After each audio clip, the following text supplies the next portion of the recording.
আসসালামু আলাইকুম ওয়া রাহমাতুল্লাহি ওয়া বারাকাতুহু। সবাইকে ওয়েলকাম করছি আমাদের আইকেটেক অফিসিয়াল চ্যানেলে। আজকে আমরা শুরু করতে যাচ্ছি ডিজিটাল মার্কেটিং কমপ্লিট কোর্সের 14 নং ক্লাস। ক্লাস শুরু করার পূর্বে নতুনদের জন্য সামান্য গাইড করছি। আপনি যদি এই প্রথম আমাদের ভিডিওতে ক্লিক করে থাকেন তাহলে আমরা আপনাদের শুভাকাঙ্ক্ষী হিসেবে নির্দেশনা দিচ্ছি। আপনি আমাদের চ্যানেলের ভেতরে প্রবেশ করুন এবং প্লেলিস্ট সেকশনে গিয়ে খুঁজে বের করুন আপনার কাঙ্ক্ষিত ফ্রিল্যান্সিং রিলেটেড কমপ্লিট কোর্স। এরপর শুরু করুন ধারাবাহিক প্র্যাকটিস। অবশ্যই সিরিয়াল ঠিক রেখে প্র্যাকটিস করবেন। আর হ্যাঁ, আপনি যদি এরকম ইন্টারেস্টিং কোর্স ও freelancing related course, for example digital marketing, social media marketing, app development, web development, graphic design, SEO, Facebook ads campaign, Google ads campaign ইত্যাদি ইত্যাদি সম্পূর্ণ ফ্রি কোর্স করতে চান তাহলে দেরি না করে আমাদের চ্যানেলটি দ্রুত করে ফেলুন সাবস্ক্রাইব, বাজিয়ে দিন বেল বাটন, প্রতিনিয়ত চেক করুন প্লেলিস্ট, লাইক ও শেয়ার তো আমাদের প্রাপ্য। আর কমেন্ট বক্সে মন্তব্য জানাতে ভুলবেন না। সরাসরি অনলাইন অথবা অফলাইন ক্লাসের জন্য ভিজিট করুন আমাদের অফিসিয়াল ফেসবুক পেজ অথবা ওয়েবসাইট। চলুন শুরু করছি ডিজিটাল মার্কেটিং কমপ্লিট কোর্সের 14 নং ক্লাস। আজকের ক্লাসে আমরা আলোচনা করব 10 মার্কেটিং কনসেপ্টস। এই ক্লাসটা একটু ঠান্ডা মাথায় করতে হবে। একদম মাথা ঠান্ডা নিয়ে বসেছেন আশা করছি, কারণ এই ক্লাসটা এমন একটা ক্লাস, এখান থেকে শুরু হবে 10 মার্কেটিং কনসেপ্ট, অর্থাৎ একটা করে আসবে, 10টা আসবে, 10টা আসবে ভিডিও এইটার উপর মার্কেটিং কনসেপ্টস, অর্থাৎ এটাকে শর্ট ফর্ম হচ্ছে সিএমসি, এর ফুল ফর্ম হচ্ছে কোর মার্কেটিং কনসেপ্টস। অর্থাৎ এই ক্লাসগুলো আপনি দেখলে, এই ক্লাসগুলো আপনি ঠিকমতো ফলো করলে আশা করি বিজনেস গ্রো করতে পারবেন এবং অনেক বেশি লাভবান হবেন। এটা করার পরে আপনি জবে, পার্ট টাইম জব হোক, বিজনেস স্টার্টআপ হোক, যে কোনো বিজনেসের মধ্যে অথবা জবের মধ্যে, ফ্রিল্যান্সিংয়ের মধ্যে এগুলো বেশি প্রয়োজন হবে। চলুন শুরু করছি 10 মার্কেটিং কনসেপ্টস। অর্থাৎ কনসেপ্ট দ্বারাই বুঝতে পেরেছেন মার্কেটিং ধারণা, অর্থাৎ 10 মার্কেটিং কনসেপ্ট। সিএমসি এটার ফুল ফর্ম হচ্ছে কোর মার্কেটিং কনসেপ্টস। কোর অর্থাৎ মূল, মার্কেটিং কনসেপ্টের মূল কি? মূল হচ্ছে এই মূল যে বিষয়গুলো আছে, এই বিষয়গুলো থেকে 10টা আমরা উল্লেখ করব। এই 10টার প্রথমটা আজকে আলোচনা করব। এই প্রথমটা হচ্ছে, আপনারা দেখতে পাচ্ছেন এখানে লেখা আছে যে job, part time job, business startup, এগুলো আপনি করতে পারবেন। এগুলোর মধ্যে এই কোর মার্কেটিং কনসেপ্টগুলো অ্যাপ্লাই করতে পারবেন। তবে এই কোর মার্কেটিং কনসেপ্টের প্রথমটা কি? প্রথমটা হচ্ছে needs, wants, demands. Needs, wants, demands খুব ভালো করে বুঝবেন। নিডস আমরা এক্সাম্পলের সাথে, উদাহরণের সাথে বোঝানোর চেষ্টা করব নিডস কি। যেমন নিডস প্রয়োজন, মানুষের প্রয়োজন কি? মানুষের প্রয়োজন ফুড, খাবার, গাড়ি, থাকার জন্য বাসস্থান। এরপরে মানুষের নিত্য প্রয়োজনীয় যে বিষয়গুলো আছে, প্রয়োজন। অর্থাৎ এক কথায় নিড মানে প্রয়োজন। নিড অর্থ হচ্ছে প্রয়োজন। মানুষের প্রয়োজন কি? কাস্টমারের প্রয়োজন কি? ক্লায়েন্টের প্রয়োজন কি? কনজিউমারের প্রয়োজন কি? অডিয়েন্সের প্রয়োজন কি? এই প্রয়োজনটা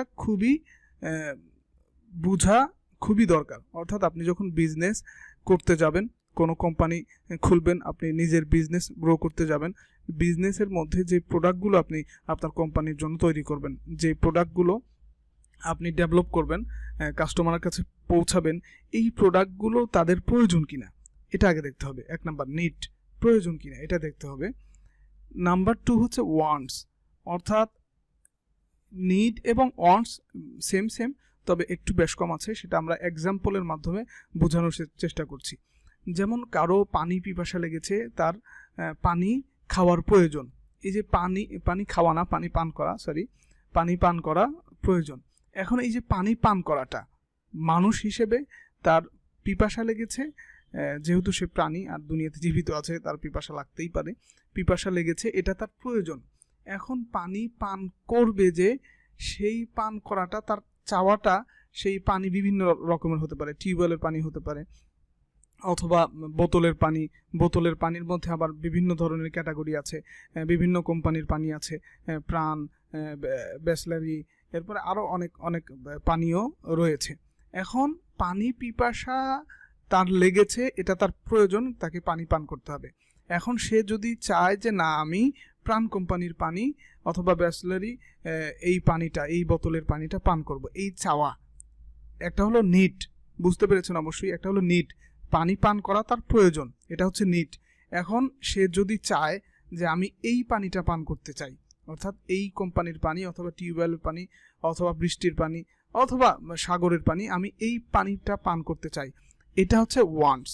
তাহলে আশা করি বুঝতে পেরেছেন নিডস এবং ওয়ান্টস এর মধ্যে, ওয়ান্ট এবং নিড এর মধ্যে পার্থক্য কি, আশা করি ক্লিয়ার বুঝতে পেরেছেন। নাম্বার 3 হচ্ছে ডিমান্ডস, অর্থাৎ ডিমান্ড, এটাও আমরা এক্সাম্পলের মাধ্যমে বোঝানোর চেষ্টা করি। যেমন কেউ কারো প্রয়োজন একটা গাড়ি কিনবে, অর্থাৎ একটা কার কিনবে BMW, সে এটা একটা গাড়ি কেনা তার একটা প্রয়োজন এবং সে চায় এই গাড়ির মধ্যে, গাড়ি তো অনেক ক্যাটাগরির হতে পারে, এই গাড়ির মধ্যে সে চায় একটা BMW কিনতে। এখন এটা হচ্ছে তার চাওয়া। এই চাওয়ার সাথে সাথে যখন তার কাছে স্পেসিফিক অ্যামাউন্ট থাকবে, সেটাই হচ্ছে ডিমান্ড। অর্থাৎ শুধু চাইলেই হবে না, চাইলে সেটা ওয়ান্ট হবে, আর প্রয়োজন থাকলে সেটা নিড হবে। আর যদি এই প্রয়োজন চাওয়ার সাথে সাথে তার কাছে স্পেসিফিক মূল্য থাকে, কেনার মতো অ্যাবিলিটি থাকে, তাহলে সেটাকে বলা হবে ডিমান্ড। এখন আপনার ক্লায়েন্টস, অডিয়েন্স, কনজিউমার যেটাই বলেন, আপনি যখন আপনার বিজনেস গ্রো করবেন অথবা কোনো কোম্পানি প্রতিষ্ঠা করবেন, এখন আপনাকে এই বিষয়গুলো নিয়ে ভাবতে হবে, মানুষের প্রয়োজন কি এবং মানুষের চাওয়া কি, মানুষের ডিমান্ড কি, এইগুলো ফিকির করে তারপরে আপনার প্রোডাক্ট মার্কেটে ছাড়তে হবে, মার্কেটে অ্যাভেলেবেল করতে হবে। এরপরে আসুন হালকা একটু আলোচনা নিডস, ওয়ান্টস এবং ডিমান্ডস। নিডস, ওয়ান্টস, ডিমান্ডস এটা খুবই প্রয়োজনীয়। এটা যদি না হয় তাহলে বিজনেস গ্রো করা অসম্ভব হয়ে যায়। এজন্য বিজনেস গ্রো করতে অবশ্যই নিডের খেয়াল করতে হবে, ক্লায়েন্টের প্রয়োজন কি, এই প্রয়োজন অনুযায়ী কি করতে হবে, বাজারে প্রোডাক্ট সেল করতে হবে।